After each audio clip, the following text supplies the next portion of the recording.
Assalamualaikum, salam sejahtera. Saya Kapten Rais, founder dan trainer untuk program kurus viral paling marahin, Lemak Tulin. Tahun 2022 dah separuh jalan dah. Tapi azam korang untuk kurus tahun ni dah tercapai ke? Inilah masa dia untuk korang join program Lemak Tulin. InsyaAllah kita akan selesaikan masalah korang untuk nak kurus, turun berat badan, nak inch loss, nak sihat, nak fit. Yang mungkin sebelum ni korang dah pernah cuba macam-macam program, macam-macam alat, macam-macam ubat, macam-macam suplemen dan macam-macam metod. Saya sendiri akan ajar korang daripada A to Z. Bukan sekadar senaman dan pemakanan yang betul dan efektif, tapi rahsia dan formula yang terbaik untuk korang kurus, turun berat badan, fit, buang lemak dan inch loss dengan efektif dan masa yang paling pantas. Program ni sesuai untuk semua, tak kira umur, tak kira jantina, tak kira apa kerja korang, tak kisah berapa pun berat korang, walaupun korang ada sakit lutut, walaupun korang ada sakit belakang, dan walaupun korang ada penyakit kencing manis, darah tinggi, tinggi kolesterol dan sebagainya. Lagi best, masa program ni sangat fleksibel. Korang juga tak akan gunakan sebarang alat ataupun produk kurus ataupun sebarang suplemen. Dah lebih 10,000 orang pernah join program Lemak Tulin, tak ada seorang pun yang gagal. Dafi pun dah join. Harga kita masih sama, paling murah RM89 sahaja. Untuk bulan Ogos 2022 kita hanya ada 2 batch sahaja dan ujung tahun dah ni. Slot terhad, masa terhad, tu apa lagi? Jangan bertangguh.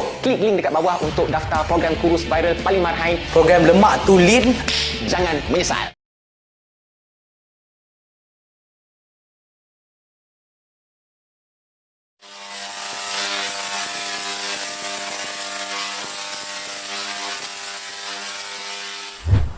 Assalamualaikum, salam sejahtera. Apa hal korang? Selamat datang, selamat kembali ke dalam channel YouTube Rais Hamid Arish TV dan masih lagi bersama dengan YouTuber kegemaran rakyat Malaysia, Rais Hamid. Apa hal korang?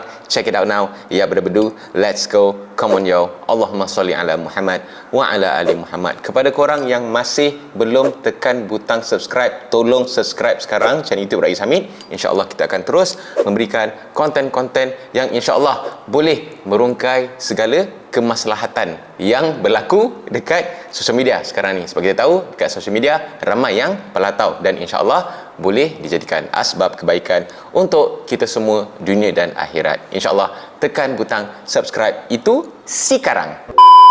Pada 31 Julai 2022, pada awal pagi, ada beberapa tempat dekat Malaysia, terutamanya dekat bahagian Sarawak, kecoh sebab katanya ada UFO.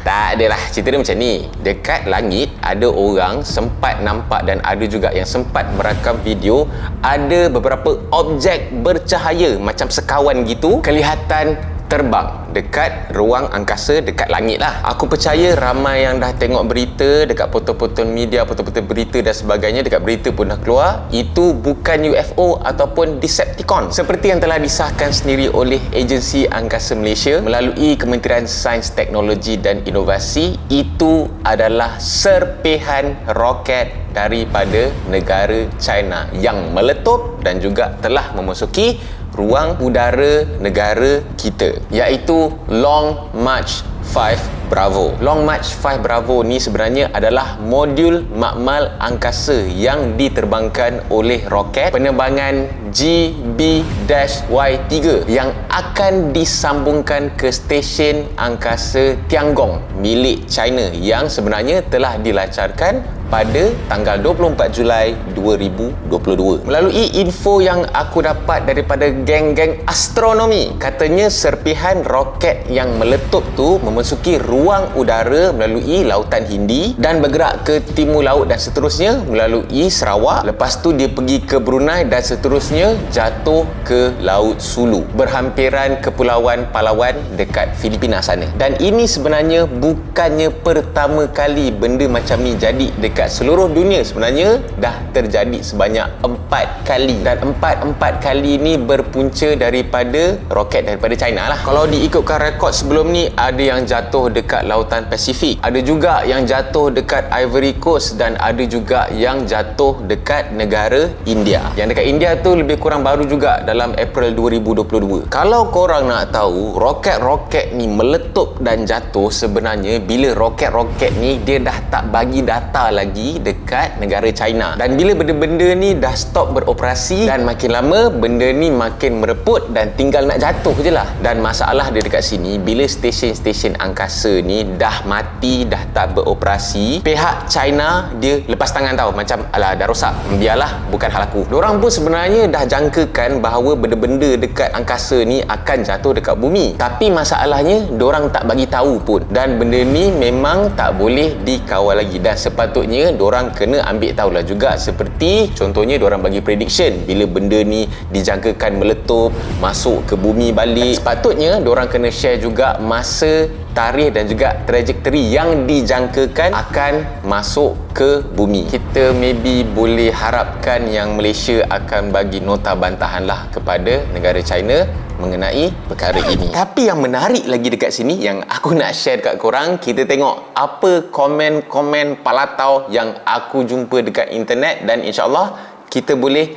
judge sama-sama apa kena dengan orang Malaysia ni. Macam mana leh masuk ruang udara Malaysia? Takkan ATM tak ambil tahu bahaya ni?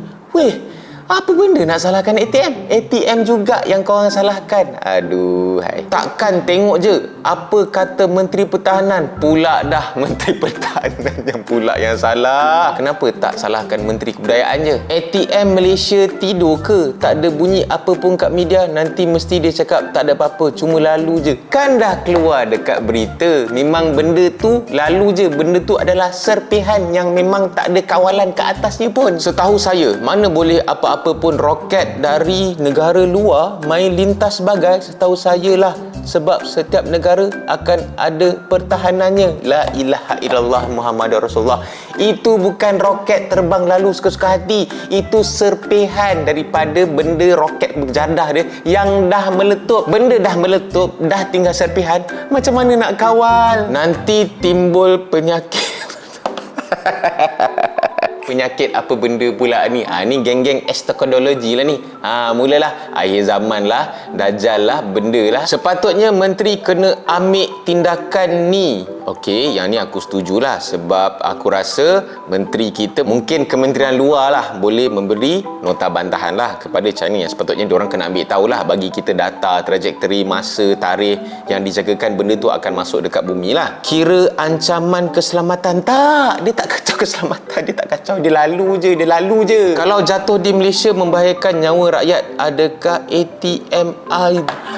ATM juga yang salah. Kenapa semua korang salahkan ATM ni? Benda ni ada kena-mengena dengan Kementerian Teknologi Inovasi semua tu, tak ada kena-mengena dengan ATM. Macam peluru je semua berapi. Kalau roket tu macam mana boleh ada api? Masya Allah, kau ni budak sekolah ke benda ni? Kau tak belajar masa sekolah Kan dekat sekolah kan ada mata pelajaran sains. Bila sesuatu daripada luar angkasa dekat bumi ni, bila dia nak jatuh ke bumi, bila dia masuk dekat kita punya atmosfer, dia akan menghasilkan geseran, dan disebabkan itulah akan ada kebakaran dekat permukaan objek itu. Pergi sekolah baliklah. ATM aperture, Menteri Pertahanan mana? Tidurkah? Allahu Akbar, ATM juga. Apa benda ni yang korang duk nak salahkan ATM ni? Kenapa? Macam mana boleh masuk ruang udara Malaysia? Bahaya betul. Kan dah cakap benda ni berlaku di luar kawalan. Bukan saja Malaysia pernah kena, dekat India pernah kena, Lautan Pasifik pun pernah kena. Benda ni kalau nak terhempas, bila dia dah tak berada dekat kawalan,